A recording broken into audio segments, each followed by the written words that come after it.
Hello everyone, welcome to IQ Tab. Let's start with the editorial discussion for 19th of January 2022. First of all, let's understand कि आज हमें कौन कौन से editorial को discuss करना है. देखिए, द हिंदू न्यूज़पेपर में आज दो बहुत अच्छे editorials आए हुए हैं. First is about the war in the Yemen and second is about preventing genocide. What is genocide, जहां पर बहुत सारे लोगों को एक साथ मार डालने की बात की जाती है, मारने की बात की जाती है, that is called as genocide. इसी चीज को प्रिवेंट करने के लिए इंडिया के अंदर कौन कौन से लॉज है और इंटरनेशनल लेवल पे कौन कौन से लॉज है, इसका एक प्रॉपर इंस्ट्रक्शन की गई है. ठीक है, इस पर्टिकुलर आर्टिकल के अंदर हम उसे समझने की कोशिश करेंगे.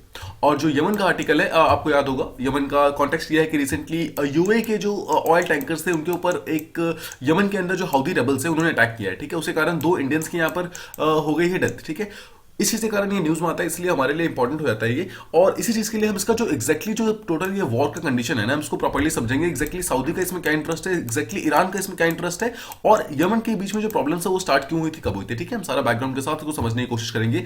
आई होप आपको इस पर्टिकुलर ट्यूटोरियल को समझने के बाद जो यमन का जो एग्जैक्ट इशू है, जो शिया और सुन्नी का जो इशू वहां पे चल रहा है, और साथ ही साथ जो हाउदी का इशू वो जो भी हो रहा है, वो आपको एग्जैक्टली समझ आ जाएगा.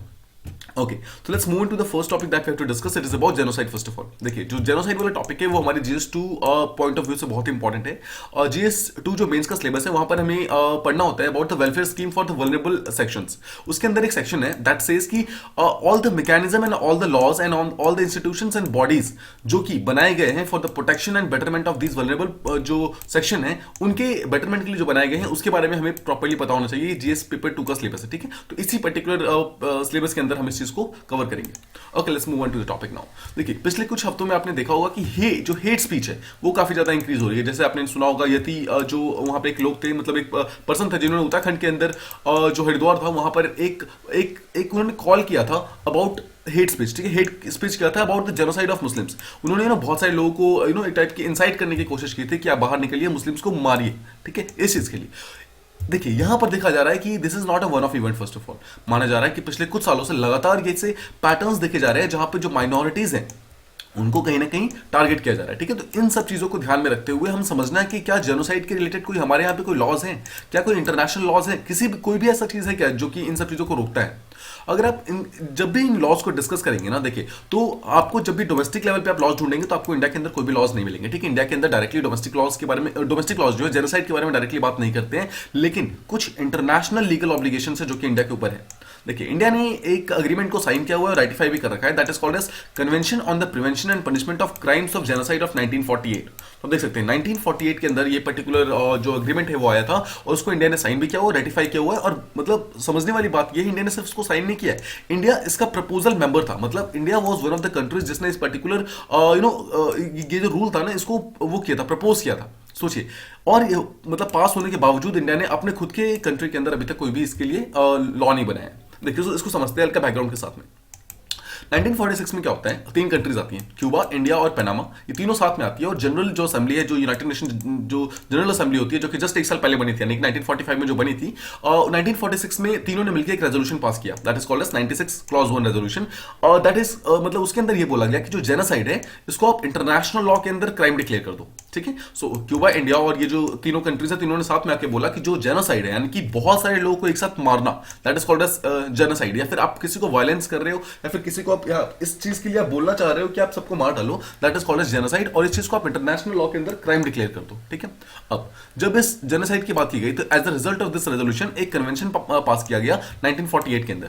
1946 के अंदर इस चीज को प्रपोज किया गया था, 1948 के अंदर इसको पास किया गया, जहां पर 1951 के अंदर इट केम इनटू इफेक्ट, जहां पर जनरल असेंबली ने ये बोला कि ठीक है, जेनोसाइड अब से इंटरनेशनल लॉ के अंदर एक क्राइम है.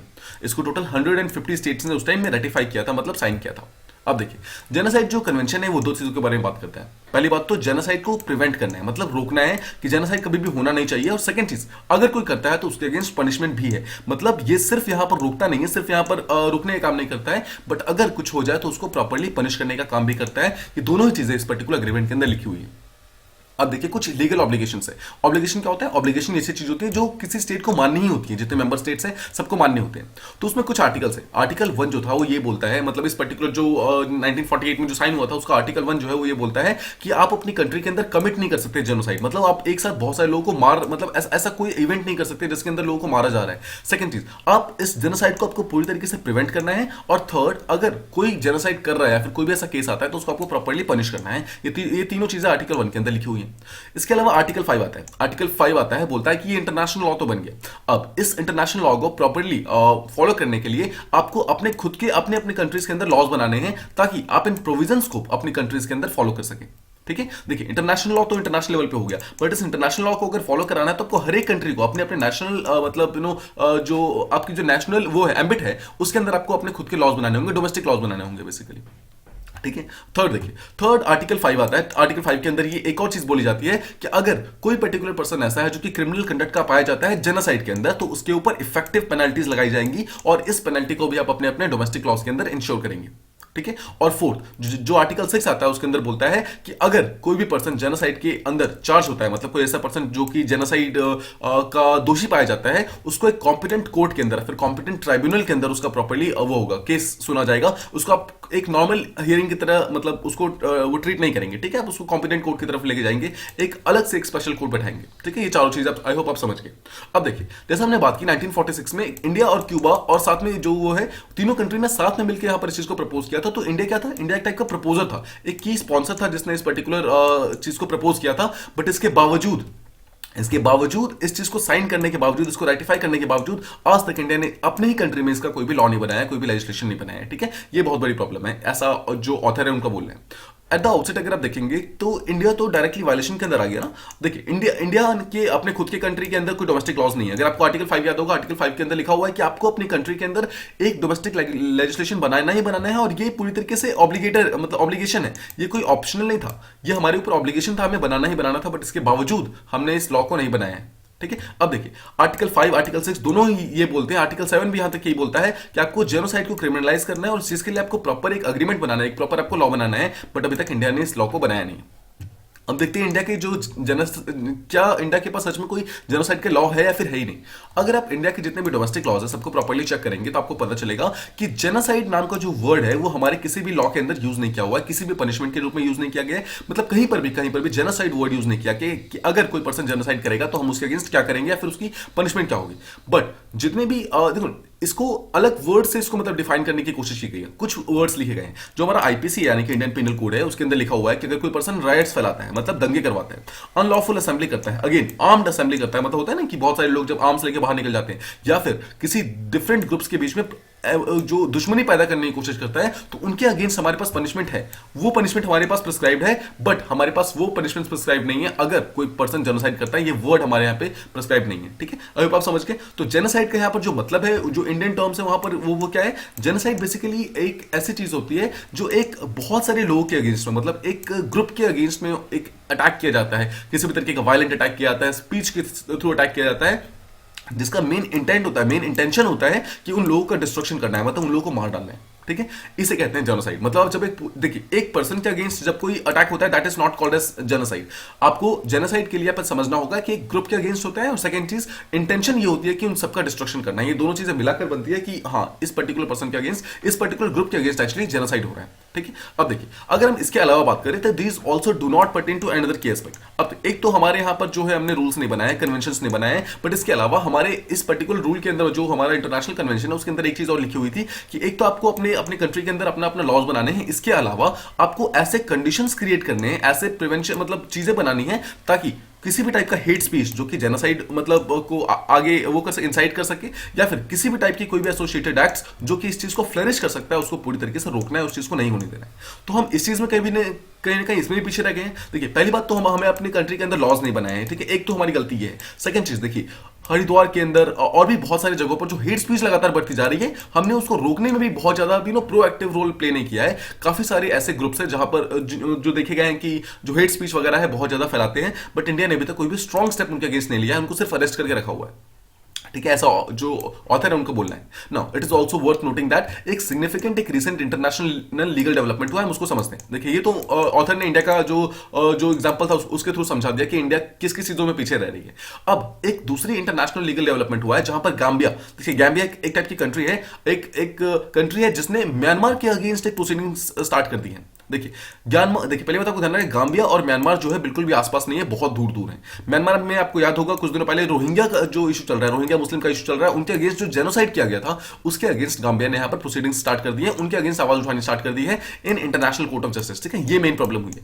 अब क्या ये चीज अलाउड है? देखिए सोचिए कि म्यांमार के अंदर जो प्रॉब्लम चल रही है उसको म्यांमार के लोग नहीं उठा रहे हैं, एक थर्ड कंट्री आके उठा रही है। क्या अलाउड है? जी हाँ, ये अलाउड है। जो जेनोसाइड कन्वेंशन है वो ये भी बोलता है कि कोई भी स्टेट अगर उस पर्टिकुलर चीज से अफेक्टेड ना भी हो, इस जेनोसाइड से, देखिए इस जेनोसाइड से गैम्बिया जो था वो अफेक्टेड नहीं था, बट उसने it can still raise a legal claim, वो एक लीगल क्लेम रेज कर सकता है, बिकॉज वो भी तो ऑब्वियसली एक ह्यूमैनिटी का, मतलब एक ह्यूमैनिटी का रिश्ता जो है ना उस पर्टिकुलर थ्रू के थ्रू, मतलब एक ह्यूमैनिटेरियन के रूप में गैम्बिया ने म्यांमार के अगेंस्ट यहाँ पर मतलब क्वेश्चन उठाने स्टार्ट कर दिए हैं। तो आप देख रहे हैं इंडिया अगर अपने यहाँ पर लॉज नहीं, मतलब अगर लॉज नहीं बना रहा है, तो यहाँ पर जो ऑथर है उनका एक सेकंड कहीं ना कहीं इंडिकेशन ये है कि ऐसा ना हो कि कल को कोई और कंट्री हमारे कंट्री के ऊपर यहाँ पर क्वेश्चन उठाना स्टार्ट कर दे। उससे पहले इंडिया को अपने सारे के सारे स्टेप्स खुद ही लेने होंगे। अब ये बहुत ही सिग्निफिकेंट लीगल डेवलपमेंट है जो भी गैम्बिया ने किया है म्यांमार के अगेंस्ट, बिकॉज ये बोलता है कि फ्यूचर के अंदर कोई भी कंट्री अगर ऐसा कोई भी स्टेप लेगा ना, तो वो उसके अगेंस्ट कोई भी थर्ड कंट्री भी जाकर वहां पर लीगल अपील कर सकती है। ऐसा नहीं है कि सिर्फ उनकी कंट्री वहां पर जाकर अपील करेगी। अगर इसके बारे में देखोगे तो इंटरनेशनल कोर्ट ऑफ जस्टिस के अंदर ऑलरेडी एक ऐसा केस आ चुका है 2007 के अंदर, जहां पे 2007 के अंदर कोर्ट ने ये ऑलरेडी बोला था कि देखिए सर्बिया एक कंट्री थी, सर्बिया के अंदर भी जेनोसाइड हो रहे थे, ठीक है। इस जेनोसाइड को रोकने के लिए एक्चुअली थर्ड कंट्री ने जाकर वहां पे अपील किया था और कोर्ट ने इस चीज को रोका था, मतलब इस चीज के अगेंस्ट एक्शन लिए थे, जहां पर उन्होंने सर्बिया को बोला था कि आप अपनी कंट्री के अंदर जेनोसाइड को क्यों नहीं रोक रहे हो। इट रिकॉग्नाइज दिस कि सर्बिया पूरी तरीके से फेल हो रही है अपनी कंट्री के अंदर जो जेनोसाइड हो रहा है उसको रोकने के लिए। अगर आप ओवरऑल एनालिसिस करोगे तो ये तो बहुत ही इंपॉर्टेंट है, ये बहुत ज्यादा इंपॉर्टेंट है कि अभी जो इंटरनेशनल लीगल प्रोटेक्शन है उसको आप डोमेस्टिक जो लेजिस्लेशन है उसके अंदर लेकर आओ। एक इंटरनेशनल जो लीगल जो चीजें हैं वो कभी भी डायरेक्टली आप अपनी कंट्री के अंदर वो नहीं कर सकते, फॉलो नहीं कर सकते, जब तक आप अपनी कंट्री के अंदर लोकल लॉज जो है उसको ना बना लो। तो आपको अपनी कंट्री के अंदर लोकल लॉज लेकर आने होंगे, तभी जाकर जो आपका इंटरनेशनल लेवल का जो रूल्स है, जो उस टाइप के जो मैंडेट्स हैं, वो जाकर यहां पर पूरी तरीके से फॉलो हो पाएंगे। अब देखिए फर्दर एक फैक्ट ये भी है कि इंडिया जो इंटरनेशनल लीगल ऑब्लिगेशन है उसको अभी तक तो फॉलो नहीं कर रहा है, कि अभी तक जो मालूम चला ऑब्वियसली उसको फॉलो नहीं कर रहा है, but it is not adhering. इस चीज को पूरी तरीके से रेक्टिफाई करने की जरूरत है। हमें इस चीज को लेकर बैठने की जरूरत नहीं है, हमें इस चीज को रेक्टिफाई करके एक तो एक नेशनल लॉ बनाने की जरूरत है। देखिए सुप्रीम कोर्ट इस बात को सुन रहा है, ठीक है, सुप्रीम कोर्ट के अंदर ये पर्टिकुलर चीज गया हुआ है, हेट स्पीच का इशू गया हुआ है। लेट्स होप कि सुप्रीम कोर्ट इस चीज पर कोई ना कोई एक्शन लेगा और इसके ऊपर कोई ना कोई लॉ बना के सामने लाएगा, ताकि जेनोसाइड जो वर्ड है वो हमारी पूरी हिस्ट्री से ही बाहर निकल जाए।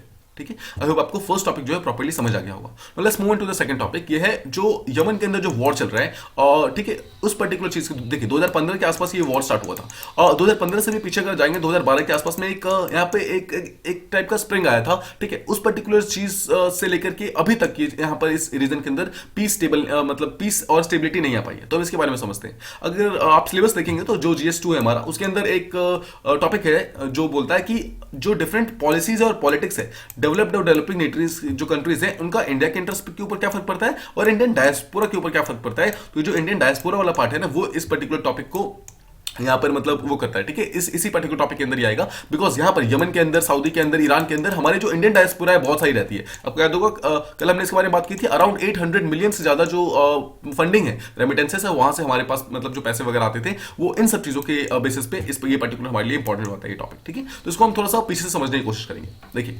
कॉन्टेक्स्ट ये है कि यमन के अंदर 2 जनवरी को क्या होता है, जो हौदी रेबल्स है उन्होंने क्या किया, मतलब जो यमन के जो हौदी रेबल्स है उन्होंने क्या किया, यूए की एक शिप थी दैट इज कॉल्ड रॉबी। आपको ध्यान रखना है रॉबी क्या है, रॉबी एक टाइप का शिप है जो कि यूएई की शिप थी, जिसको हौदी रेबल्स ने, यानी कि जो यमन के जो एक ग्रुप है, उन्होंने यहां पर पूरी तरीके से हाईजैक कर लिया, ठीक है, हाईजैक करके अपने पास रख लिया, जो कि रेड सी के अंदर मूव कर रही थी। इसको देखिए, इस पर्टिकुलर जो ये वाला टॉपिक है ना, इसको हम प्रॉपर्ली मैप के थ्रू समझने की कोशिश करेंगे। तो अभी आप बस न्यूज पे ध्यान दीजिए, आपको मैप के थ्रू अभी हर एक चीज प्रॉपर्ली समझ आ जाएगा। अब देखिए, ये हाउदीज ये बोलते हैं कि जो रॉबी शिप है ये मिलिट्री कार्गो लेके जा रही थी, जो हो सकता है कि आगे जाकर हाउदीज पे अटैक कर देती, ठीक है। इसलिए हमने इनको पहले ही वो कर लिया, कैप्चर कर लिया। अब ये टोटल इसके अंदर 11 क्रू है, जिसके अंदर 7 इंडियंस है, इसलिए इंडिया के लिए इंपॉर्टेंट हो जाता है, ठीक है। अब देखिए, सऊदी जो है इसने इस चीज को रिटेलिएट किया। अब जैसे ये मतलब हाउदीज ने किया, जो हाउदी रेबल्स उन्होंने जैसे किया, तो सऊदी ने उनके ऊपर रिटेलिएट किया, और उसके ऊपर जो उनका जो बेस है, हाउदीज का जो बेस है जो यमन के अंदर, उसके ऊपर मैसिव बॉम्ब्स वगैरह ब्लास्ट किए, ठीक है। काफी सारे बॉम्ब्स ब्लास्ट किए सना के अंदर, ठीक है, जो उनका मेन बेस है हाउदीज का। अब इसके अलावा क्या होता है, हाउदीज की एक शिप जा रही थी, ठीक है, जो कि यमन के पास जा रही थी, जिसके अंदर बहुत सारा फ्यूल था। सऊदी ने उस पर्टिकुलर शिप को भी कैप्चर कर लिया और उसको डाइवर्ट करके उसको अपने खुद के पोर्ट के पास ले गई। तो आप देख रहे हैं जो हाउदीज है वो यहाँ पर सऊदी के अगेंस्ट अटैक कर रहा है, सऊदी और यूएई के अगेंस्ट अटैक कर रहा है, और जो सऊदी है वो यहाँ पर हाउदी के अगेंस्ट मतलब जो है अटैक कर रहा है, ठीक है। तो ये लगातार इश्यूज यहाँ पर चलती जा रही है। अब ये जो वेसल है, यानी कि जो रॉबी है, इसको जब कैप्चर किया था, तो इसके अगेंस्ट इंडिया ने भी और बाकी कंट्रीज ने भी यूएन सिक्योरिटी काउंसिल के अंदर अपील की थी कि इस पर्टिकुलर शिप को जल्दी से जल्दी वो करना है, रिलीज करना है, लेकिन हाउदीज ने अभी तक इसको रिफ्यूज कर दिया है और अभी तक इस चीज को रिलीज नहीं किया है, ठीक है। और इस इंटरनेशनल लॉ को यहाँ पर उसने मानने से पूरी तरीके से इनकार कर दिया है। अब देखिए पूरी फाइट जो चल रही है वो एक रीजन के लिए चल रही है, दैट इज कॉल्ड एज मारीब। मारीब एक टाइप का रीजन है जो कि यमन के अंदर प्रेजेंट है, और इसी पर्टिकुलर रीजन के अंदर जो बहुत सारा एनर्जी है, मतलब जो यहाँ प्रेजेंट है, आप देखेंगे ऑयल का यहाँ पर जो सबसे बड़ा जो वो है मतलब स्टोर है यमन का, वो इसी पर्टिकुलर रीजन के अंदर प्रेजेंट है, मारीब के अंदर। और यही मारीब जो है नॉर्दर्न यमन के अंदर प्रेजेंट है। अगर आप इसका मैप देखिए और यहाँ पर आप देख सकते हैं, देखिए ठीक है, दिस इज पूरा का पूरा यमन। यमन का अगर आप यहाँ पर नॉर्दर्न पार्ट देखेंगे, this particular region is called as Marib, ठीक है, this part this entire part is called as Marib. और मारीब जो है इसमें माना जाता है कि जो यमन है उसका 90% से ज्यादा जो ऑयल है, मतलब सोचिए इस पूरे कंट्री का जो 90% ज्यादा ऑयल है वो सिर्फ इस पर्टिकुलर रीजन के अंदर प्रेजेंट है। इसलिए जो अभी जो हाउदीज हैं वो इस चीज को यहाँ पर पूरी तरीके से वो कैप्चर करना चाहते हैं। अब समझिए पहले हाउदीज कहां पर है। देखिए ये वाला पार्ट आप जो देख रहे हैं ग्रीन में, ये अभी हाउदी का प्रेजेंस है, ठीक है, यहाँ पर हर जगह पे हाउदी हाउदी है। तो हुदाया पोर्ट को आपको ध्यान रखना है, ताइज पोर्ट को आपको ध्यान रखना है, एडन पोर्ट को आपको ध्यान रखना है। देखिए एडन पोर्ट अभी भी ऑब्वियसली हाउदी के पास नहीं है। एडन पोर्ट जो है यूए के द्वारा एक दूसरी ग्रुप आती है, अभी हम उसके बारे में बात करेंगे। तो आप समझ के देखिए जितना ग्रीन पोर्शन है ये सारा हाउदी के कंट्रोल के अंदर है अभी, और हाउदी चाहती है अपने इस चीज को ईस्टवर्ड लेके जाना। ईस्टवर्ड क्यों लेके जाना चाहती है? देखिए बिकॉज ईस्ट में यहाँ पर मरीब है, मरीब नाम का एक प्लेस है, और ये मरीब जो है ना, मरीब एक्चुअली एक ऐसा प्लेस है जहां पर पूरे यमन का 90% से ज्यादा जो एनर्जी रिसोर्सेज है वो यहाँ पे अंदर प्रेजेंट है। इसलिए वो इस तरफ जाकर मरीब को कैप्चर करना चाहती है और धीरे धीरे फिर आगे बढ़ना चाहती है, ठीक है। आई होप आप इसका मैप जो बेसिक मैप है वो समझ गए। अब देखिए मरीब के लिए सारी सारी फाइट हो रही है। हाउदीज जो है जो कैपिटल है उस कैपिटल के बहुत ही पास प्रेजेंट है, लेकिन वहां पर एक दूसरी ट्रुप प्रेजेंट है। अब हाउदीज को फाइट करने के लिए देखिए, अब यहां पर आप एक छोटा सा कंसेप्ट समझिए। जो हाउदी है उसको माना जाता है कि ईरान उसको सपोर्ट करता है। क्यों सपोर्ट करता है? हाउदी जो मुस्लिम्स है, देखिए उससे पहले देखिए यमन जो है, यमन एक इस्लामिक कंट्री है, ठीक है। अब इस्लाम जो होता है उसके दो मेन फैक्शंस है, मेन ग्रुप्स हैं, एक है शिया, एक है सुन्नी, ठीक है। अब शिया और सुन्नी के बीच में जो प्रॉब्लम है ना वो काफी दिनों से चलती आ रही है। अब जो सुन्नीज है ना वो यमन के अंदर मेजॉरिटी में है, ठीक है। 65% जो यमन की पॉपुलेशन है वो सुन्नीज है, और जो सिर्फ 35% है लोग हैं वो शियाज है। अब जो शियाज है ना यही हाउदीज है, ठीक है। हाउदी टाइप का ग्रुप है जो कि शियाज है, अब समझ गए। अब सुन्नी जो है ये अभी के टाइम में गवर्नमेंट के अंदर प्रेजेंट है। अब देखिए गवर्नमेंट के अंदर अगर सुन्नीज प्रेजेंट है तो ऑब्वियसली वो हाउदीज के ऊपर इतना ध्यान नहीं देते हैं, बिकॉज हाउदीज शिया है, और इसी चीज के अगेंस्ट प्रोटेस्ट करते हुए शिया जो है अपनी डिमांड कर रहे हैं, मतलब डिमांड बेसिकली चाहते हैं कि हमें भी प्रॉपर राइट्स वगैरह मिले, इसीलिए वो जो सुन्नीज है उनसे फाइट कर रहे हैं। ये बेसिक चीज हो गई। अब देखिए आप समझ गए हाउदीज जो है यहाँ पर शिया है। अब हाउदीज अगर शिया है ना तो ईरान जो है ना, ईरान जो है एक शिया कंट्री है, ठीक है। ईरान एक शिया कंट्री होने के कारण क्या हो रहा है, ईरान यहां पर सपोर्ट कर रहा है हाउदीज को, ठीक है। ईरान चाहता है यहां पर इस्लामिक वर्ल्ड का लीडर बनना। अब देखिए दो मेन कंट्री यहां पर, एक दूसरा कंसेप्ट समझिए, ईरान प्लस सऊदी। अब ईरान और सऊदी दोनों ही चाहते हैं इस्लामिक वर्ल्ड को पूरी तरीके से मतलब एक स्ट्रेंथ की तरह लेके जाना, और वो इसका एक मेन मतलब जो वो होता है ना, जो एक मेन बंदा होता है उसकी तरफ मतलब आगे मतलब आना चाहते हैं, ठीक है। ईरान और सऊदी दोनों ही अपने अपने यहाँ पर इन्फ्लुएंस को यहाँ पर एक्सर्ट करना चाहते हैं, बट दोनों ही कर नहीं पा रहे हैं। दोनों को ही पता है कि अगर यमन के अंदर, अगर जिसने यमन के अंदर यहाँ पर कहीं ना कहीं पावर कैप्चर कर लिया ना, उसको देखिए यमन एक बहुत ही इंपॉर्टेंट प्लेस है। यमन इतना इंपॉर्टेंट प्लेस है जो कि बाबल मंदार जो स्ट्रेट निकलता है ना वो जस्ट यमन के पास से निकलता है। अब हम उसको मैप में देखेंगे थोड़ी देर में। अब बस समझिए ईरान और सऊदी दोनों ही इस पर्टिकुलर यमन के पार्ट को कैप्चर करना चाहती है। क्यों करना चाहती है हम हर एक चीज समझेंगे अभी। तो आप समझ गए, तो ईरान जो है वो एक टाइप का शिया मुस्लिम्स है, इसलिए वो हाउदीज को सपोर्ट करते हैं। सेकंड तरफ देखिए जो यमन की गवर्नमेंट है वो सुन्नी मुस्लिम्स है, ठीक है, इसलिए इसको सपोर्ट करती है सऊदी, बिकॉज सऊदी खुद जो है वो सुन्नीज है, ठीक है। अब सऊदी चाहती है यहां पर ईरान के ऊपर, मतलब ईरान के ऊपर नहीं, पूरे के पूरे जो इस्लामिक वर्ल्ड है उसके ऊपर पूरी तरीके से इन्फ्लुएंस करना, इसलिए जो यमन की जो गवर्नमेंट है यानी कि जो सुन्नीज है उनको ये सपोर्ट करती है। ये आपको बेसिक समझ आ गया। अब देखिए हाउदीज जो यानी कि जो यहां पर शियाज हो गए वो चाहते हैं जो ईस्टर्न पार्ट है उसकी तरफ जाना, बट यहां पर यूएई के द्वारा सपोर्टेड एक दूसरी ग्रुप है, that is called as giant brigade, ठीक है। यूएई ने अपने खुद के कुछ ट्रुप्स को डाला हुआ है यमन के अंदर, ठीक है। यूएई को भी हम कुछ देर में समझेंगे। अब समझिए यूएई ने एक ऐसा ग्रुप डाला हुआ है that is called as giants brigade, और जायंट्स ब्रिगेड को डाला हुआ है यमन के अंदर, ताकि ये जो जायंट्स ब्रिगेड नाम की जो ग्रुप है वो हाउदीज से यहां पर फाइट करती है पूरी तरीके से, ठीक है। अब आई होप आपको ये दोनों चीज समझ गई कि हाउदीज कहां पर है और जो यूएई है वो कहां पर है। अब देखिए 2015 के अंदर ये पर्टिकुलर चीज स्टार्ट हुई थी, ये पर्टिकुलर जो वॉर है वो स्टार्ट हुआ था, और 2021 का मार्च होते होते ये 7 साल कंप्लीट हो जाएगा, आप समझ रहे हैं। इसमें 3.5 लाख से ज्यादा यमन्स ऑलरेडी मर चुके हैं, उनकी डेथ हो चुकी है, और 60% देखिए अब जब भी एक वॉर टाइप सिचुएशन क्रिएट होती है तो वहां पर सिर्फ बॉम्ब्स एंड गोली से लोग नहीं मरते हैं, वहां पर जो food, clean water, health care, इन सब की यहाँ पर पूरी तरीके से डेफिशिएंसी हो जाती है, जिसके कारण एक्चुअली जो डेथ टॉल है वो काफी ज्यादा इंक्रीज हो जाता है। तो देखिए 40% लोग तो यहाँ पर जो है वो है जो कि वॉर में डायरेक्टली कहीं ना कहीं जो उनको गोलियां लगी है फिर वो है और उनकी डेथ हुई है, बट 60% लोग ऐसे हैं जो कि फूड ना होने के कारण, क्लीन वाटर ना होने के कारण, हेल्थ केयर फैसिलिटीज नहीं होने के कारण उनकी डेथ हो गई है, ठीक है। तो यहाँ पर वॉर का जो यहाँ पर जो बैड इफेक्ट्स है ना वो यहाँ पे मतलब शो हो रहा है। अगर आप यमन की बात करेंगे 75% से ज्यादा लोग यहाँ पर गरीब है, ठीक है, मतलब समझे सिर्फ 25% लोगों के पास ही सारा का सारा पैसा है पूरी कंट्री का, बाकी जितने भी लोग हैं सबके सब यहाँ पर गरीबी रेखा से नीचे जा रहे हैं, ठीक है। अब आपको ये सब चीजें समझ आई। अब थोड़ा सा पीछे जाते हैं और यहाँ पर एक कंसेप्ट समझते हैं अरब स्प्रिंग का। अरब स्प्रिंग देखिए क्या हुआ था 1978 के आसपास में, एक पर्सन थे जिनका आप समझ सकते हैं सालेह उनको कह सकते हैं, ठीक है। सालेह जो है वो यहाँ पर पावर में आते हैं और वो प्रेसिडेंट बन जाते हैं, ठीक है। अब 1978 से लेकर 2012 तक वो अकेले रहते हैं पावर में, जब अरब स्प्रिंग आता है 2012 के अंदर, जहां पे बहुत सारे लोग जो है एक साथ में मिलकर इन पर्संस को उनके कंट्रोल से बाहर निकाल देते हैं, ठीक है। यहाँ पर एक टाइप का आप इसको रेवोल्यूशन कह सकते हैं, रेवोल्यूशन कह सकते हैं, जहां पर जितने भी पावर्स थी ना, जहां पे किंग्स वगैरह जो मतलब एक तरीके से डिस्पोटिक जो रूलर्स थे उन सबको यहाँ पर उनके रूल से बाहर निकाल दिया और यहाँ पर गवर्नमेंट को बनाने की स्टैब्लिश की गई, ठीक है, गवर्नमेंट को बनाने की कोशिश की गई। अब ऑल्दो सालेह को यहाँ पर पावर से निकाल दिया गया, बट इसके बावजूद उन्होंने क्या किया, हादी को चूज किया अपने उसके नेक्स्ट प्रेसिडेंट के रूप में, ठीक है। हादी अभी के प्रेसिडेंट है यहाँ के, ठीक है, इस पर्टिकुलर कंट्री यानी कि यमन के प्रेसिडेंट है, और सालेह ने यहाँ पर हादी को यहाँ पर चूज किया था और सालेह चाहते थे कि हादी जो है पूरी तरीके से उनके इन्फ्लुएंस के अंदर रहे।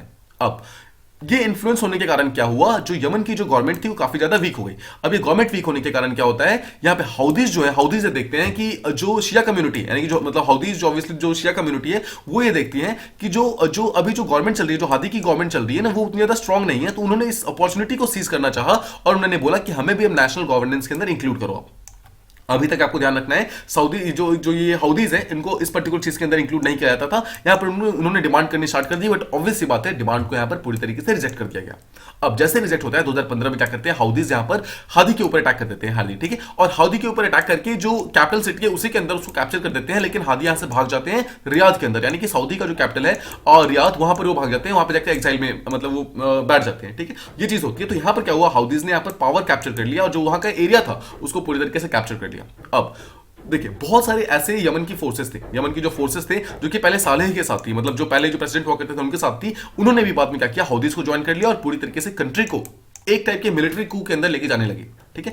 अब इसके कारण देखिए क्या हुआ, अब आप ये समझ गए, अब यहां से इसका मतलब क्या हुआ, यमन की जो गवर्नमेंट थी वो पूरी तरीके से फेल हो गई। अब यमन की गवर्नमेंट को सपोर्ट कौन कर रहा था, दैट वाज सऊदी अरेबिया।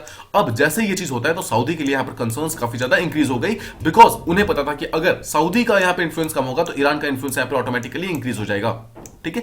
यही प्रॉब्लम थी यहां पर सऊदी और ईरान के बीच में, और इसके कारण यहां पर सऊदी और ईरान का जो कॉन्फ्लिक्ट्स थे वो अचानक से यहां पर अचानक मतलब स्टार्ट हो गए। अब देखिए इस चीज को फाइट ऑफ करने के लिए, यानी कि जो हाउदीज यहां पर जो कैपिटल सिटी के अंदर आके बैठ गए थे यमन के अंदर, उस चीज को फाइट ऑफ करने के लिए सऊदी ने क्या किया, बॉम्बिंग करनी स्टार्ट कर दी यमन के कैपिटल के ऊपर मार्च 2015 के अंदर, ठीक है, ताकि उनको वहां से भगाया जा सके। और माना जाता है कि 2015 से लेकर 2021 यानी कि पिछले 6 सालों के अंदर 25,000 से ज्यादा एयर अटैक्स ऑलरेडी किए जा चुके हैं सऊदी के द्वारा यमन के ऊपर, मतलब सऊदी ने यमन के ऊपर 25,000 से ज्यादा ऑलरेडी एयर अटैक्स किए हुए हैं, और बदले में हाउदीज भी यहां पर चुपचाप नहीं बैठा हुआ है, हाउदीज ने यहां पर 4,000 से ज्यादा मिसाइल्स और ड्रोन अटैक यहां पे लगातार किया जाता है। लेकिन माना जाता है कि इस पर्टिकुलर फाइटिंग के कारण, यह हाउदीज और जो सऊदी के बीच में जो लगातार फाइटिंग हो रही है उसके कारण हाउदीज जो है वो लगातार ईरान के क्लोज आ गए। ईरान और हाउदी की जो वहां पर जो रिलेशन है वो लगातार स्ट्रेंथन होनी स्टार्ट हो गई, ठीक है, वो लगातार मतलब बहुत ज्यादा स्ट्रांग हो गई। इसके कारण क्या हुआ, ईरान ने बहुत सारे मिलिट्री सप्लाईज वगैरह देने स्टार्ट कर दिया। आपको याद होगा ईरान एक न्यूक्लियर कंट्री है, ठीक है, ईरान के ऊपर यूएसए ने सैंक्शंस क्यों लगाए हुए हैं, बिकॉज ईरान न्यूक्लियर बना रहा है। इसका मतलब क्या है, ईरान एक न्यूक्लियर कंट्री है, ईरान ऑलरेडी काफी ज्यादा डेवलप्ड है, तो ईरान ने यहां पर मिलिट्री सप्लाईज वगैरह डिफरेंट चीजें हाउदीज को सपोर्ट करनी स्टार्ट कर दी, जिससे क्या हुआ, ताकि यमन के अंदर जो कॉन्फ्लिक्ट है ये खत्म ना हो और स्पेशली सऊदी यहां पर जीतना जाए। अब देखिए ये सिर्फ एक छोटा सा 2 कंट्री के बीच का प्रॉब्लम नहीं है, ये बहुत बड़ा जियोपॉलिटिकल इशू है, इसको समझते हैं। 2015 के अंदर स्टार्ट हुआ था, 7 साल की टोटल फाइटिंग है। ये कॉन्फ्लिक्ट जो है कहीं ना कहीं रीजनल कंपटीशन बनता जा रहा है, जहां पर जियोपॉलिटिकल एडवांटेज दोनों ही कंट्री चाहती हैं, सऊदी भी और ईरान भी, दोनों इसको जियोपॉलिटिकली पॉइंट ऑफ व्यू से इसको अपने अंदर कैप्चर करना चाहती हैं। देखिए आपको याद होगा हमने बात की थी हुदाया पोर्ट जो है पूरी तरीके से हाउदी के कंट्रोल के अंदर है, अभी हम थोड़ी देर में आपने समझेंगे इसको, बट इसको सऊदी ने रोका हुआ है। ताइज पोर्ट जो है वो भी हाउदी के कंट्रोल के अंदर है, बट उसको भी यहां पर कहीं ना कहीं यूएई ने रोका हुआ है। देखिए इसको समझिए, ये देखिए ये पर्टिकुलर हमारा यमन का मैप है, अब देखेंगे दिस इज हुदाया पोर्ट, ठीक है, हुदाया पोर्ट देखिए ये यहां पर सऊदी के कंट्रोल के अंदर है, बट इस तरह से यहां पर जो सऊदी की जो शिप्स है यहां पर मतलब बैठी रहती है हमेशा, ताकि हुदाया के थ्रू ये लोग अपने मिलिट्री के कोई वेपन्स वगैरह मतलब इंपोर्ट करना स्टार्ट नहीं करते। ताइज पोर्ट जो आप देख रहे हैं ये भी हाउदी के कंट्रोल के अंदर आ चुका है अब, लेकिन इसको भी यहाँ पर रोकने के लिए सऊदी कहीं ना कहीं से यहाँ पर अटैक करता रहता है, यहाँ पे उसने अपने सऊदी ने अपने प्रेजेंस आसपास में रखे हुए हैं। और आपको चीज समझ आ गया, तो जहां जहां पे बेसिकली हाउदीज का प्रेजेंस है वहां पर सऊदी ने अपना प्रेजेंस बनाया हुआ है, ताकि हाउदीज को कुछ भी करने से रोका जा सके। अब साउथ में अगर आप देखेंगे, देखिए साउथ वाले साइड में अगर आप देखिए यहाँ पर एसटीसी है, ठीक है, इस वाले पार्ट को अगर आप देखेंगे दिस कॉल्ड एज एसटीसी, यानी कि सदर्न ट्रांजिशन काउंसिल, ठीक है, इसे कहते हैं ट्रांजिशन काउंसिल। ये वाला पार्ट जो है यूएई इसको सपोर्ट करता है। आपको याद होगा जस्ट अभी हमने देखा यूएई के द्वारा सपोर्टेड एक यहाँ पर दूसरी ग्रुप है, उस पर्टिकुलर ग्रुप ने यहाँ पर आके अपने पावर को असर्ट किया हुआ है और वो यहाँ पर हाउदीज को साउदर्न पार्ट में कुछ करने नहीं दे रहा है, ठीक है। तो अगर आप ये वाला मैप देखेंगे, देखिए साउथ वाला, ये जो नॉर्थ वाला पार्ट है ये पूरी तरीके से हाउदीज के कंट्रोल के अंदर है। हाउदीज यहाँ पर ईस्ट जाना चाहते हैं और यहाँ पर साउथ जाना चाहते हैं, बट यहाँ पर देखिए साउथ में यहाँ पर जो यूएई है वो खुद बैठा हुआ है, और मतलब जो वेस्टर्न साइड है यहाँ पर सऊदीज यहाँ पर अपने शिप्स लेके बैठा हुआ है, और ईस्टर्न साइड पे भी यहाँ पर सऊदी बैठा हुआ है। इसी कारण हाउदीज जो है अपने आप को पूरी तरीके से मतलब फ्रीली मूव नहीं कर पा रहे हैं और आगे जाकर और एरियाज को कैप्चर नहीं कर पा रहे हैं। अब आपको ये चीज समझ आ गई। अब देखिए यूएई और सऊदी जो है दोनों ही इस पर्टिकुलर एरिया के अंदर बहुत ज्यादा इंटरेस्टेड है, दोनों ही इस पर्टिकुलर एरिया को अच्छे से जीतना चाहते हैं। क्यों जीतना चाहते हैं उसका एक बहुत बड़ा रीजन है, बिकॉज दोनों ही चाहते हैं कि जो टेरिटोरियल रीऑर्डरिंग है यमन की, दोनों मतलब देखिए यूएई चाहता है कि वो करे, सऊदी चाहता है वो करे। यूएई चाहता है उसका इन्फ्लुएंस ज्यादा रहे इस पर्टिकुलर रीजन के अंदर, सऊदी चाहता है दोनों करें। देखिए ऑल्दो दोनों साथ में मिलकर काम कर रहे हैं, बट कहीं ना कहीं दोनों का पर्सनल इंटरेस्ट बहुत ज्यादा है। अगर आप यूएई की बात करेंगे, सबसे पहले हम यूएई को समझते हैं। अगर आप यूएई की बात करेंगे तो यूएई चाहता है कि हमें एक अनचैलेंज्ड इन्फ्लुएंस मिले पूरे बाब अल मंदाब स्ट्रेट के ऊपर। बाब अल मंदाब स्ट्रेट क्या है, अगर आपको ध्यान होगा ये वाला पार्ट अगर आप देखेंगे, देखिए दिस इज यमन, ठीक है, this is Yemen, this is Saudi. आप ये वाला जो छोटा सा पार्ट देख रहे हैं दिस इज कॉल्ड एज बाब अल मंदाब स्ट्रेट, ठीक है। ये छोटा सा स्ट्रेट क्या होता है, straight is a small water body जो कि दो लार्जर वाटर बॉडीज को जोड़ती है, ठीक है। तो this is a smaller water body जो कि दो लार्जर यानी कि रेड सी को और यहाँ पे गल्फ ऑफ एडन है, इन दोनों को यहाँ पर जोड़ती है, ठीक है। This is called as a strait. अब इन दोनों को जोड़ने वाली जो पार्ट होती है this is called as a strait. तो यहाँ पर बाब अल मंदाब जो स्ट्रेट है ना उसके ऊपर जो यूएई है पूरी तरीके से इन्फ्लुएंस करना चाहता है, बिकॉज जो उसका नैरोएस्ट पार्ट है ना वो सिर्फ 30 किलोमीटर वाइड है, सिर्फ 30 किलोमीटर। इसके कारण यहाँ पर जितने भी शिप्स जाएंगे ना वो यहाँ से अननोटिस नहीं जा सकती। तो जितने भी शिप्स जाएंगे उनके ऊपर कहीं ना कहीं उनके ऊपर टैक्सेस लगा सकते हैं, वहां से इनपुट्स ले सकते हैं, हर चीज के बेसिस पे यहाँ पर जो यूएई है वो चाहता है कि यहाँ पर अपनी इन्फ्लुएंस को बना के रखे। अगर आप देखेंगे यहाँ पर स्ट्रेट को, स्ट्रेट यहाँ पर देखिए एशिया को और अफ्रीका को लिंक करता है। आपको आप यहाँ पर देख सकते हैं मैप में, ये वाला पार्ट देखिए दिस इज एशिया, ठीक है, दिस इज अफ्रीका। ये वाला पार्ट देखिए अफ्रीका का हॉर्न ऑफ अफ्रीका है ये। तो इन दोनों को देख रहे हैं आप, इन दोनों को लिंक कर रहा है। और इसको इसको अगर आप ऊपर जाएंगे तो यहाँ पर एशिया है और यहाँ पर जो है यूरोपियन कंट्रीज है। तो एशिया और यूरोप को यहाँ पे अलग भी करता है और एशिया और अफ्रीका को यहाँ पे लिंक करता है। देख रहे हैं आप एशिया, अफ्रीका और यूरोप, ये तीनों ही कंट्रीज यहाँ पर जो है कहीं ना कहीं एक टाइप के स्टेक होल्डर्स की तरह है। इसीलिए यूएई है इस पर्टिकुलर एरिया के अंदर पावर कैप्चर करना चाहती है। बिकॉज देखिए एक तो ये पार्ट हो गई, और इसी स्ट्रेट के अगर एंड में जाएंगे आप सुएज कनाल है। आपको पता होगा सुएज कनाल जो है इतना ज्यादा इंपॉर्टेंट है कि पूरे ग्लोबल ट्रेड का जो 10% जो टोटल ट्रेड है वो इसी सुएज कनाल के थ्रू होता है। और माना जा रहा है कि ट्रेड लगातार इंक्रीज हो रहा है। इंक्रीज इस तरह हो रहा है कि 2050 आते आते ये जो ट्रेड है अभी 880 बिलियन के आसपास का होता है, that will increase to around 4.7 trillion dollars. और जीडीपी जो है जितने भी कंट्री आसपास में है जैसे यमन है, इन सबकी जो जीडीपी है वो भी 1.8 ट्रिलियन डॉलर्स की सबकी कंबाइंड जीडीपी है, that will increase to around 6.1 trillion dollars in the next 30 years और so. So that is why every country wants a piece of chunk of it, ठीक है। हर कंट्री चाहती है कि यहां पर आकर अपने इन्फ्लुएंस को यहां पर एक्सर्ट करना स्टार्ट कर दे, ठीक है। अब देखिए अगर हम थोड़ा सा यूएई को और देखें, यूएई ने ऑलरेडी काफी एरियाज को अपने कंट्रोल के अंदर ले रखा है। जितने भी आसपास के पोर्ट्स हैं, जितने भी आसपास के आइलैंड्स हैं ना, उसको उन्होंने ऑलरेडी अपने जो कैप्चर है उसके अंदर किया हुआ है। देखिए एरिट्रिया कंट्री है, पुंटलैंड, सोमालियालैंड, इन सबको यूएई ने ऑलरेडी अपने कैप्चर के अंदर कर लिया। इस पर्टिकुलर मैप को फिर से देखिए, इस मैप को अगर आप देखेंगे यहाँ पर आपको एक चीज, अब दूसरी चीज देखनी है। देखिए ये है यहाँ पर यूएई, देखिए दिस इज यूएई, ठीक है। यूएई और यमन का डायरेक्टली कोई बॉर्डर नहीं है, बट यूएई यहाँ पर चाहता है यमन के अंदर इन्फ्लुएंस करना। यूएई बेसिकली जो यहाँ पर सऊदी जो यहाँ पर रीजन है इस पर्टिकुलर एरिया को अपने कैप्चर के अंदर करना चाहता है, ताकि जितने भी शिप्स इस पर्टिकुलर रीजन से आए उसके ऊपर अपना एक इन्फ्लुएंस रख सके। इसके लिए यूएई ने क्या किया है, this is Ethiopia, this is Eritrea, this particular region is called as Eritrea, this is a country. इसके अलावा देखेंगे आप देखिए this is Somaliland, this is Puntland और दिस इज सोमालिया। तो इस एरिट्रिया के लिए मतलब इस एरिट्रिया के ऊपर, इस सोमालिया लैंड के ऊपर और इस पुंटलैंड के ऊपर जो पूरा रीजन है जहां से एक शिप पास करेगी जब भी इस पर्टिकुलर रीजन से निकलेगी, इन सारे रीजन के ऊपर यूएई ने कहीं ना कहीं कंट्रोल लेना स्टार्ट कर दिया। तो देखिए एरिट्रिया, पुंटलैंड और सोमालिया लैंड, इन तीनों पर ही इस पर्टिकुलर एरिया ने ऑलरेडी मतलब यूएई ने ऑलरेडी कैप्चर कर लिया। अब देखिए स्टार्टिंग में यूएई चाहता था कि यहां पर अपने एक मिलिट्री प्रेजेंस रखे, मतलब एक अपना मिलिट्री बेस बनाए ताकि इस रीजन को स्टेबल बनाया जा सके। लेकिन अब यूएई के यहां पर जो यहां पर इंटरेस्ट है वो चेंज हो रहा है। यूएई चाहता है कि यहां पर पोर्ट्स को डेवलप किया जाए, इन पोर्ट्स को यहां पर डेवलप करके इस पर्टिकुलर रीजन को कमर्शियल हब बनाना चाहता है। बिकॉज यहां पर फायदा बहुत है, जैसा हमने पीछे देखा यहां पर इसके पास इतना फायदा है कि 1 ट्रिलियन डॉलर की इकोनॉमी को 6 ट्रिलियन डॉलर की इकोनॉमी कर सकती है just in the next 30 years और सो। तो इसका मतलब क्या, यहां पर पैसा बहुत आने वाला है इस पर्टिकुलर रीजन से। जितने भी शिप्स मतलब यहां पास करेंगे, जितने भी ऑयल की शिप्स होंगी, उनके पास कोई और रास्ता नहीं है, सिर्फ यही एक रास्ता है जिससे वो पास कर सकती हैं। नहीं तो उनको पूरा अफ्रीका मूव करके आना पड़ेगा ऐसे, ठीक है। अगर वो यहां से नहीं आएंगी तो उनको पूरा अफ्रीका मूव करके आना पड़ेगा, इसलिए सारे के सारे शिप्स जो है ऊपर से जाती हैं। अब देखिए इन सब चीजों के लिए यूएई चाहता है इस पर्टिकुलर रीजन के अंदर अपना इन्फ्लुएंस बना के रखे। अब देखिए इस पर्टिकुलर रीजन में अगर आप देखेंगे तो ऑल्दो अपने पोर्ट को डेवलप करना चाहता है, बट इसको यह भी पता है कि जब तक हाउदीज है वहां पर तब तक देखिए कॉन्फ्लिक्ट फ्री रीजन तो होने नहीं वाला है। इसी चीज के लिए उसने लगातार अपने मिलिटेंट्स वहां पर, मतलब इन द सेंस कि अपने उसने जो जो उसकी मिलिट्री है उसको उसने वहां पर रखा हुआ है, ताकि जो वहां के मिलिटेंट्स हैं, जो वहां के वेपन्स वगैरह लगातार हाउदीज के लिए आ रहे हैं, इन सब चीजों को रोका जा सके। ताकि अब देखिए उस चीज के लिए उसने क्या किया है, आसपास एक पेरिम आइलैंड है, वहीं के आगे अगर आप थोड़ा आगे जाएंगे वहां पर एक पेरिम आइलैंड है, और उसके आगे जाएंगे आप तो वहां पे सोकोत्रा आइलैंड है। इसको मैप पे समझने की कोशिश करते हैं कि पेरिम आइलैंड कहां पर है। अब इस मैप को देखिए, दिस इज यमन, ठीक है। यमन का ये एक टाइप का जियो फिजिकल मैप है। जियो अगर आप फिजिकल मैप को देखेंगे, देखिए यहां पर यमन खत्म हो रहा है, यहां पर ये वाला पार्ट है, और ये वाला पार्ट जो आप देख रहे हैं, दिस इज बाब अल मंदाब स्ट्रेट। जैसा हमने देखा था, ये जो क्लोजेस्ट जहां पर सबसे होता है, दिस इज जस्ट 30 किलोमीटर, ठीक है। अब ये वाला आइलैंड जो आप देख रहे हैं, this is called as Perim island, जो कि यमन के बिल्कुल लास्ट में। इस आइलैंड को यहां पर जो यूएई है इसने कैप्चर कर लिया है, ताकि हम इस पर्टिकुलर रीजन के अंदर, मतलब जो यूएई है उस पर्टिकुलर रीजन के अंदर प्रॉपर्ली उसको डेवलप कर सके, ठीक है। ये तो हो गया, ये आप समझ गए बाब अल मंदाब का जो माउथ है वहीं पे ये पर्टिकुलर जो पेरिम आइलैंड है वो प्रेजेंट है। अब देखिए दूसरा बात होता है सोकोत्रा आइलैंड की। अगर आप यहां देखिए, this particular region is called as Perim island. अगर आप थोड़ा सा आगे आएंगे, यमन के आगे आते जाएंगे, ठीक, गल्फ ऑफ एडन को आप पार करेंगे, तो दिस पर्टिकुलर रीजन जहां से गल्फ ऑफ एडन का मुंह खुलता है, ठीक है, this is called as Socotra island. तो यहां पर देखिए इस पर्टिकुलर रीजन के अंदर यूएई यहां पर अपनी अपने इन्फ्लुएंस को बनाना चाहता है, जो पेरिम आइलैंड है वहां पे बनाना चाहता है, और जो सोकोत्रा आइलैंड है, इन तीनों रीजन के ऊपर इसने ऑलरेडी एक्चुअली अपने प्रेजेंस को बनाना स्टार्ट कर दिया। अब आपको इसका मैपिंग पॉइंट ऑफ व्यू से प्रॉपर्ली समझ आ गई होगी। देखिए बहुत ही इंपॉर्टेंट है, आपको ध्यान रखना है कि एक्जैक्टली सोकोत्रा आइलैंड कहां पर है, पेरिम आइलैंड कहां पर है, बिकॉज ये लगातार न्यूज के अंदर आ रहे हैं, और स्पेशली जब यूएई के ऊपर अटैक हुआ है, स्पेशली हाउदीज ने किया, इसका मतलब है यमन फिर से न्यूज के अंदर आ गया, और अगर यमन न्यूज में आ गया इसका मतलब ये सारी की सारी चीजें फिर से इंपॉर्टेंट हो गई।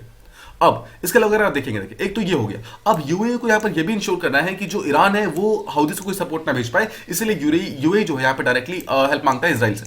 इजराइल ऊपर की तरफ है, ठीक है। अगर कोई भी कंट्री जो यहां पर मतलब रेड सी के अंदर आना चाहेगी ना, उसको पहले इजराइल को होकर क्रॉस करना पड़ेगा। इसलिए यूएई ने बोला कि अब इजराइल के साथ भी उसने पार्टनरशिप करनी स्टार्ट की, ताकि ईरान हाउदीज को यहां पर सपोर्ट ना भेज सके, ईरान का यहां पर सपोर्ट पूरी तरीके से काटने के लिए।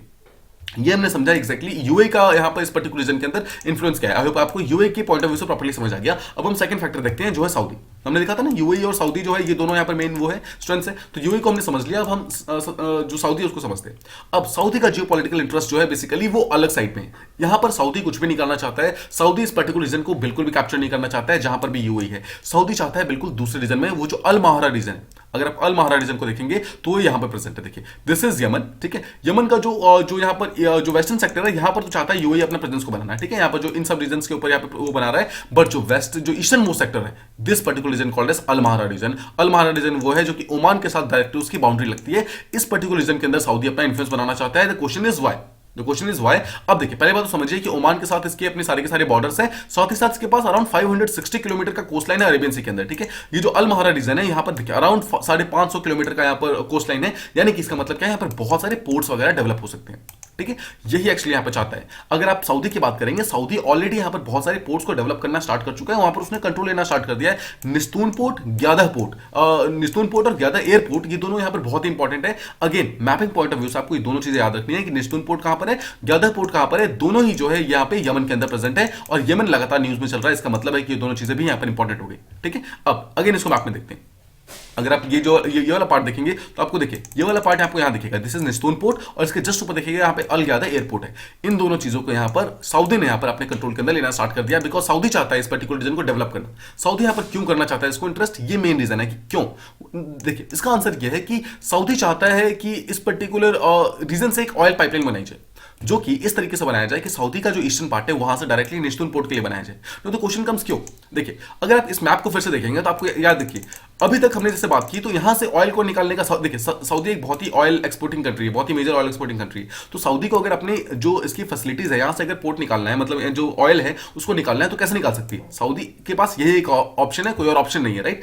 अब लेकिन ये पर्टिकुलर रीजन जो है बहुत ज्यादा उसके अंदर यहाँ पर बहुत सारी प्रॉब्लम्स है। यहाँ पर एक तरफ तो हाउदीज हैं, एक तरफ ईरान है, ठीक है, एक तरफ यहाँ पर यूएई देख लिया हमने, यहाँ पर यूएसए का भी इंटरेस्ट है, यहाँ पर रशिया का भी इंटरेस्ट है, और यहाँ पर इंडिया भी कहीं ना कहीं आना चाहती है, यहाँ पे एरिट्रिया, ये सब जितने भी कंट्रीज हैं यहाँ पर बेसिकली यहाँ पर बहुत ज्यादा प्रॉब्लम्स ऑलरेडी इंक्रीज हो चुकी है। यहाँ पर सऊदी जो है एक ऑल्टरनेटिव रूट ढूंढ रहा है, और जो ऑल्टरनेटिव रूट है यहाँ पर सऊदी को मिला है कि अपने ईस्टर्न कोस्ट से यहाँ से डायरेक्टली निस्तून के लिए एक ऑयल पाइपलाइन गैस बनाना चाहता है। यहाँ पर इस पर्टिकुलर पोर्ट को डेवलप करेगा सऊदी, और यहीं से डायरेक्टली अपने जो उसके ऑयल है उसको शिप करना स्टार्ट कर देगा। आप समझ रहे हैं, ये सऊदी का एक्चुअली मेन एम है। सऊदी यहाँ पर बाब अल मंदाब स्ट्रेट की तरफ जाना भी नहीं चाहता है, वो डायरेक्टली यहाँ पर जो निश्तुन पोर्ट है उसको यहाँ पर डेवलप करके अरेबियन सी के थ्रू पूरी तरीके से स्ट्रेट ऑफ हॉर्मुज जो है, जो हमने बात की अभी, जो स्ट्रेट ऑफ हॉर्मुज वो वाला पार्ट है जहां पर ये पर्टिकुलर चीजें प्रेजेंट थी, ठीक है, उसको पूरी तरीके से बाईपास करके यहां से निकलना चाहते हैं। ठीक है, आई होप आपको ये चीज समझ आ गया। अब देखिए सऊदी जो है इस चीज को लगातार प्रपोज कर रहे हैं 1980 से, लेकिन अभी तक वो बना नहीं पाए हैं। इसके बावजूद सऊदी ने क्या किया है, जितने भी ये जहां पर ये पाइपलाइंस बनाना चाहते हैं ना, उसके 4 किलोमीटर के आसपास उन्होंने एक बफर जोन क्रिएट कर रखा है ताकि यहां पर कोई भी प्रॉब्लम ना हो। और उनका फायदा इस चीज में, मतलब उनको इस चीज से काफी एडवांटेज मिला है कि अभी तक जितना भी कॉन्फ्लिक्ट यहां पर यमन के अंदर हुआ है ना, इस पर्टिकुलर रीजन के अंदर जो अल महारा रीजन है, यहां पर कोई भी अभी तक प्रॉब्लम नहीं हुई है, मतलब यहां पर कोई भी कॉन्फ्लिक्ट अभी तक स्टार्ट नहीं हुआ है। अब मारीब के ऊपर जो फाइट है उसका रीजन क्या था हमने देख लिया। देखिए मारीब एकमात्र भी लास्ट रीजन रह गया है जो कि नॉर्थ यमन के अंदर है और जो हाउदीज के बाहर है, हाउदीज के कंट्रोल के अंदर नहीं आया है। अगर ये हाउदीज के कंट्रोल के अंदर गया तो यहां पर पूरी तरीके से खेल खत्म हो जाएगा, स्पेशली यमन की गवर्नमेंट का। ठीक है, बिकॉज मारीब एक सबसे इंपॉर्टेंट प्लेस है जहां पर सबसे ज्यादा रिसोर्सेज है। देखिए यहाँ पर 2 मिलियन पीपल यानी कि 20 लाख लोग हैं और साथ में 90% ऑफ द कंट्री की जो ऑयल एंड गैस है ना वो इसी पर्टिकुलर यानी कि मारीब रीजन के अंदर प्रेजेंट है। सोचिए पूरे यमन के अंदर जितना भी ऑयल एंड गैस प्रेजेंट है ना, वो मैक्सिमम मेजॉरिटी ऑफ द जो ऑयल एंड गैस है वो सिर्फ मारीब रीजन के अंदर प्रेजेंट है। इसीलिए यहाँ पर इस चीज को रोकने की जरूरत है, इसीलिए चीज को यहाँ पर जो सऊदी है वो यहाँ पर कंट्रोल करना चाहता है। ठीक है, सऊदी भी कंट्रोल करना चाहता है, यूए भी कंट्रोल करना चाहता है और हाउदीज जो है वो भी यहाँ पर इस चीज को कंट्रोल करना चाहते हैं। अब जो जायंट्स ब्रिगेड है, जो यूए की, आपको याद होगा जो यूए के फोर्सेस हैं वो भी धीरे धीरे आगे की तरफ बढ़ रहे हैं, यानी कि ये यूएई को सपोर्ट कर रहे हैं। ठीक है, तो हाउदीज को यहाँ पर इनको भी फाइट करना पड़ रहा है, जो साउदीज है उनको भी फाइट करना पड़ रहा है। अगर आप अब देखिए, अब आप इस चीज को लिंक करने की कोशिश की कि एग्जैक्टली हाउदीज ने यूएई के ऊपर जो कल अटैक हुआ है वो अटैक क्यों किया था, इसी चीज के कारण किया था बिकॉज यूएई की जो फोर्सेस है यानी कि जो ये जायंट्स ब्रिगेड है वो इतनी ज्यादा मारीब रीजन को प्रोटेक्ट कर रहे हैं, इसको रोक पा रहे हैं कि हाउदीज इसके अंदर घुस नहीं पा रहे हैं। हाउदीज से घुसने मतलब ना घुसने के कारण यूएई को यहाँ पर डेटरेंस क्रिएट करने के लिए, मतलब यमन यहां पर यूएई को एक मैसेज सेंड करना चाहता था कि अगर आप हमें नहीं छोड़ोगे तो हम आपके ऊपर अटैक करेंगे, और इसीलिए यहां पर हाउदीज ने ड्रोन अटैक किया है अबू धाबी के ऑयल फैसिलिटी के ऊपर। आई होप आपको अब एग्जैक्टली समझ आ रहा होगा कि एग्जैक्टली क्यों हुआ था। This was not just a simple एक टाइप का ड्रोन अटैक नहीं था, ये एक बहुत बड़ी जो बिगर पिक्चर है उसका एक पार्ट था। ठीक है, आई होप आपको पूरा पिक्चर प्रॉपर्ली समझ आ रहा होगा। अब इसके अलावा देखिए जो सऊदी है ना, जो यहाँ पर हाउदीज है, सॉरी हाउदीज जो यहाँ पर रेबल ग्रुप्स हैं, वो यहाँ पर यूएई को देखिए सिर्फ यहाँ पर मिलिट्री, ये तो हो गया मिलिट्री थ्रू, मतलब आपको धमका उमका क्या उसको बाहर निकालना चाहते हो यूएई को, वो अलग चीज है। सेकंड चीज वो अब यहाँ पे हाउदीज जो है डिप्लोमेसी भी खेल रहे हैं, यूएई को लगातार वो कंडेम कर रहे हैं, यानी कि हाउदीज जो है वो लगातार यूएई को कंडेम कर रहे हैं। ठीक है, ये बोल रहे हैं कि यूएई जो है इस सारे एरिया को मतलब कंट्रोल करना चाहता है ताकि वो आगे जाकर इन सारी चीजों को यूएस और ब्रिटिश को दे दे, मतलब यूएस के इंटरेस्ट और ब्रिटिश के इंटरेस्ट को फुलफिल करने के लिए यूएई सारा कुछ कर रहा है। इस बात का इल्जाम यूएई के ऊपर लगाया जा रहा है। ठीक है, देख रहे हैं यहाँ पे कितने डिप्लोमेटिकली गेम खेला जा रहा है। अब ऑथर जो है वो समझाते हैं कि एग्जैक्टली हाउदी का गेम प्लान क्या है, हाउदी किस तरीके से अपने इस चीजों को आगे बढ़ाना चाहते हैं। तो यहाँ पर देखिए, अगर तो मारीब रीजन को यहाँ पर वहां पर विक्ट्री मिल जाती है हाउदीज को, तो उनके पास फाइनेंशियल रिसोर्सेज की बिल्कुल भी कमी नहीं होगी, बिकॉज उनके पास ऑयल होगा, उनके पास गैस होगा, जिसको बेच के इजीली वो अपनी इकोनॉमी को सस्टेन कर सकते हैं। ठीक है, तो इसीलिए वो यमन के जो नॉर्दर्न पार्ट है वहां पर वो अटैक करना चाहते हैं, वहां पर रूल करना चाहते हैं। ठीक है, अब आपको याद होगा कल हमने एक टॉपिक में बात की थी कि काफी दिनों पहले, अगर अराउंड 1000 साल पहले की बात करेंगे, तो जो हाउदीज थे वहां पर वो रूल क्या करते थे, मतलब यमन के पार्ट के ऊपर रूल क्या करते थे। और जो नॉर्दर्न पार्ट है ना हाउदी का, जो मतलब जो यमन है, यमन का जो नॉर्दर्न पार्ट है, ये पूरा का पूरा पहले इसी मतलब हाउदीज के कंट्रोल के अंदर हुआ करता था, जो अभी हाउदीज के कंट्रोल के अंदर नहीं है। इसी चीज को वापस अपने कंट्रोल के अंदर लेना चाहते हैं, ये इनका मेन एम है। ठीक है, जितना भी जायदी इमाम्स थे, मतलब जो उस टाइम में जो रूल क्या करते थे, उनको जो इमाम बोला जाता था, जो कि रिलीजियस जो वो होते हैं। ठीक है, और इनको बोला जाता है इमाम। ये लोग जो रूल करते थे, ये चाहते हैं कि फिर से उसी चीज को यहां पर लाया जाए, लेकिन क्या होता है 1962 के अंदर एक रिपब्लिकन रेवोल्यूशन आता है, जिसके कारण ये चीज यहां पर हट जाती है। और 1962 के बाद कौन आता है, आते हैं साले। ठीक है, यहां पर आते हैं वो, और 1987 तक वो रहते हैं। ठीक है, और इस तरीके से ये चीजें मतलब ग्रो करती है। आई होप आपको ये चीजें किस तरीके से अनफोल्ड कर रही है प्रॉपर्ली समझ आ रहा होगा। अगर आप अभी की बात करेंगे, हाउदी का यहाँ पर सिंपल ये प्लान है, वो चाहते हैं कि जो नॉर्दर्न पार्ट है उसको कंट्रोल किया जाए, वहां पर खुद को कंसोलिडेट किया जाए, वहां की एडमिनिस्ट्रेशन को प्रॉपर्ली एक फंक्शनिंग एडमिनिस्ट्रेशन बनाया जाए, उसके बाद मारीब के रिसोर्सेज को यूज करके यहाँ पर इसका मतलब एडमिनिस्ट्रेशन को और ज्यादा मतलब स्ट्रॉन्ग किया जाए। और उसके बाद देखिए, यमन एक वॉर टॉर्न कंट्री है, तो ऑब्वियसली उसको इंटरनेशनल रिकॉग्निशन दिला करके ह्यूमैनिटेरियन असिस्टेंस लेना है। मतलब समझ रहे हैं, हाउदी का सिंपल सा गेम प्लान ये है कि नॉर्दर्न के ऊपर अटैक करो, नॉर्दर्न पार्ट के ऊपर अटैक करो, वहां से रिसोर्सेज को लो, अपने कंट्री को डेवलप करो और ह्यूमैनिटेरियन असिस्टेंस का सहारा लो। मतलब बाकी कंट्री से हेल्प मांगो, बाकी कंट्रीज हेल्प मिले, जो हेल्प देंगे उस पर्टिकुलर चीज से अपनी कंट्री को चलाओ। इस तरीके से हाउदी अपने गेम प्लान को आगे बढ़ाना चाहते हैं। लेकिन यहीं पर आके सऊदी और यूएई के इंटरेस्ट जो है कहीं ना कहीं डाइवर्ज होने स्टार्ट हो जाते हैं। देखिए, यूएई जो होता है, यूएई बोलता है कि अगर ये पार्टीशन होता भी है, मतलब कि अगर मतलब यमन के एक पार्ट के अंदर हाउदीज यहाँ पर का मतलब रूल करते हैं और दूसरे पार्ट के अंदर अगर यमन की गवर्नमेंट रूल करती है, तो यूएई को यहाँ पर बहुत बड़ी प्रॉब्लम नहीं होगी। यूएई को क्या, यूएई को यहाँ पर सिर्फ दो चीजें चाहिए, जो साउथ वाले पोर्ट्स हैं, वो रीजन जहां से उसको इजिली ऑयल की वो मिल सकती है, टैक्स वगैरह मिल सकता है। और सेकंड जो जो बैबल मंदाब स्ट्रेट है, इन दोनों रीजन के ऊपर यूएई बेसिकली कंट्रोल करना चाहता है। बाकी जब जो सब चीजें हैं उसके ऊपर यूएई का कोई इंटरेस्ट नहीं है। इसी के कारण यूएई को यहाँ पे कोई फर्क नहीं पड़ता कि आप 2 पार्ट में डिवाइड करो, 3 पार्ट में डिवाइड करो यमन को। यूएई को यहाँ पर सिर्फ मतलब है कि जो रीजन हमारा है, जिसके ऊपर हमारा इंटरेस्ट है, वो हमें मिलना चाहिए। बट अगर हाउदीज ने नॉर्दर्न पार्ट के ऊपर कंट्रोल कर लिया तो ये सऊदी के लिए बिल्कुल भी अच्छा नहीं होगा। बिकॉज देखिए सऊदी के डायरेक्ट कॉन्टेक्ट में यहाँ पर हाउदीज आ जाएंगे, और हाउदीज जो है ईरान के वो है सपोर्टर्स हैं, और ईरान और सऊदी के बीच में बिल्कुल बनती नहीं है। तो ईरान जो है हाउदीज को लेकर सऊदी के ऊपर कहीं ना कहीं प्रॉक्सी प्लांटिंग करवा सकता है, अटैक वगैरह करवा सकता है। बिकॉज 1400 किलोमीटर का लॉन्ग बॉर्डर बन जाएगा यहाँ पर। ठीक है, देखिए यहाँ पर जो यमन है और यहाँ पर सऊदी है, तो अभी तो देखिए हाउदीज जो है ऊपर वाले पार्ट में नहीं है, हाउदीज इस वाले पार्ट में प्रेजेंट है। अगर हाउदीज किसी तरीके से इस वाले पार्ट में प्रेजेंट हो गए, सोचिए 1400 किलोमीटर का बॉर्डर यहाँ पर मिल जाएगा, जो कि सऊदी के साथ डायरेक्टली होगा। और ये जो हाउदीज है ये डायरेक्टली ईरान के साथ मिलकर इस पूरे बॉर्डर पे कहीं ना कहीं तहलका मचा सकते हैं। इसी चीज के कारण यहाँ पर सऊदीज को ये बिल्कुल मंजूर नहीं है कि यहां पर आप अपर वाले पार्ट में, नॉर्दर्न पार्ट में हाउदीज को पावर में आने दो।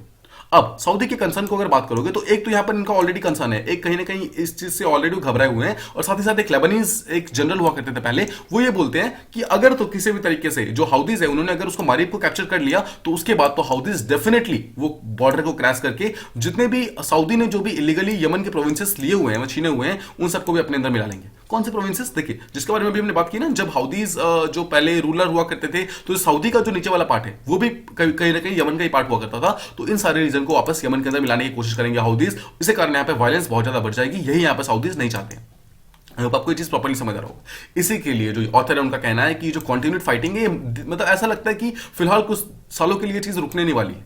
लेकिन साथ ही साथ इस पर्टिकुलर एरिया के अंदर आप देखेंगे तो इंटरनेशनल कम्युनिटी को उतना फर्क नहीं पड़ रहा है। बिकॉज देखिए जो वेस्टर्न मीडिया है ना उसको बस वही फर्क पड़ता है जहां पर वेस्टर्न न्यूज होता है। यहां पर उनको वेस्टर्न न्यूज नहीं मिल रहा है, यहाँ पे कोई यूएस की कोई ट्रुप्स नहीं है, इसलिए उनको कोई भी इफेक्ट नहीं आ रहा है। और इसको एक फॉरगॉटन वॉर का यहाँ पर एक टर्म दिया गया है कि जो यमन का वॉर चल रहा है, ऑल्दो यहाँ पर सिविल वॉर से इतनी ज्यादा चल रही है, यहाँ पर 3-4 ग्रुप्स यहाँ पर डायरेक्टली या फिर इनडायरेक्टली इन्वॉल्व है, बट इसके बावजूद ये पर्टिकुलर चीज जो है बहुत ज्यादा इंटरनेशनल न्यूज के अंदर नहीं है, and this should be changed. ये मेन ऑथर का कंसर्न है। ये हमने बात की जो ईरान और सऊदी और जितने भी प्रॉब्लम्स हैं यहाँ पर इस यमन के अंदर चल रही है। आई होप आपको सारे टॉपिक्स प्रॉपर्ली समझ आ गए होंगे। ठीक है, अगर आपको कोई भी डाउट हो तो आप कमेंट बॉक्सेस में लिख सकते हैं, मैं उसको जल्दी से जल्दी रिप्लाई करने की पूरी कोशिश करूंगा। I hope you like the video. Please do like, share and subscribe, and thank you so much for listening.